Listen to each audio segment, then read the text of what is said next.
প্রতিশ্রুতি ছিল, এখন এটা জাতীয় এজেন্ডা হিসাবে এসেছে। আমরাও চাই যে বন্ধ কলকারখানা চালু, একই সঙ্গে আমরা চাই যে অতি ক্ষুদ্র ক্ষুদ্র এবং কুটির শিল্প প্রাণ ফিরে পাক এবং কর্মসংস্থান সৃষ্টি করুক।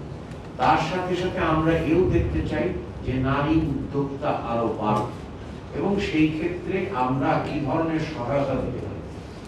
কিন্তু আপনাদের সবার জানা আছে যে একটা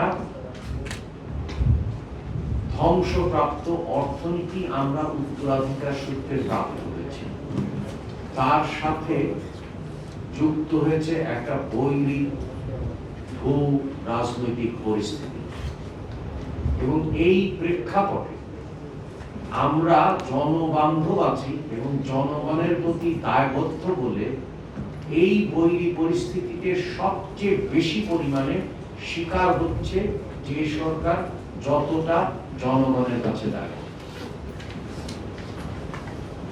কারণ আপনারা উল্লেখ করেছেন যে মূল্যস্ফীতি হবে, ওকে জিজ্ঞেস করেন কেন মূল্যস্ফীতি হবে, কারণ তেলের দাম বাড়িয়ে দিলেই তো মূল্যস্ফীতি।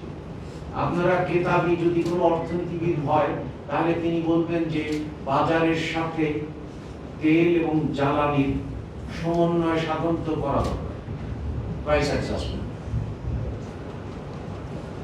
তাহলে দেখেন একটা বৈরী অর্থনীতি, বৈরী একটা ভূ রাজনৈতিক পরিস্থিতি, যার ক্ষেত্রে আমাদের কোনো ভূমিকা নেই, কিন্তু অধিকার আমাদের উপরে সবচেয়ে বেশি।